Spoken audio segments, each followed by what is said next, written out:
आप लोगों ने अक्सर बाज के बारे में सुना होगा।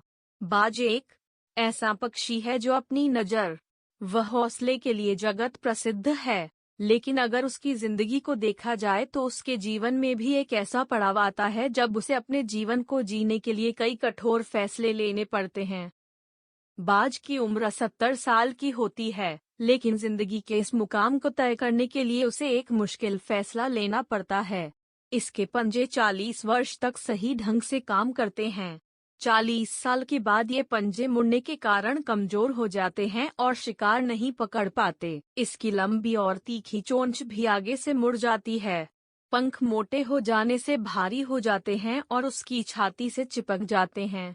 इससे उसे उड़ने में बहुत दिक्कत होती है। ऐसे समय में बाज के पास दो ही रास्ते रह जाते हैं, या तो जीवन त्याग दे या फिर बदलाव के लिए एक दर्दनाक प्रक्रिया से गुजरे जिसका समय 5 महीने होता है।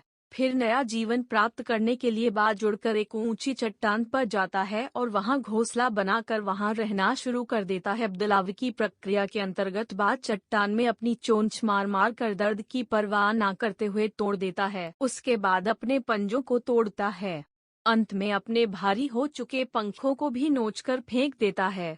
अब इस दर्द भरी विधि को पूरा करने के बाद बाज को पुरानी अवस्था में आने के लिए 5 महीने का इंतजार करना पड़ता है। इसके बाद बाज का नया जन्म होता है, जिसके बाद वो एक बार फिर से शिकार कर सकता है, उड़ सकता है और मनचाहा आनंद ले सकता है।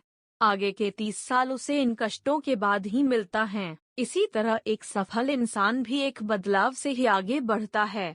उस बदलाव के कारण उसकी आलोचना होती है, उसे गलत कहा जाता है, लेकिन वो इंसान अपनी मंजिल की ओर बढ़ जाता है। जिस तरह बाज एकांत में खुद को बदलता है, उसे कोई फर्क नहीं पड़ता कि कोई क्या कहेगा। उसी प्रकार हमें भी एकचित्त होकर ईमानदारी से मेहनत करनी चाहिए और नकारात्मक चीजों से सदा दूर रहना चाहिए।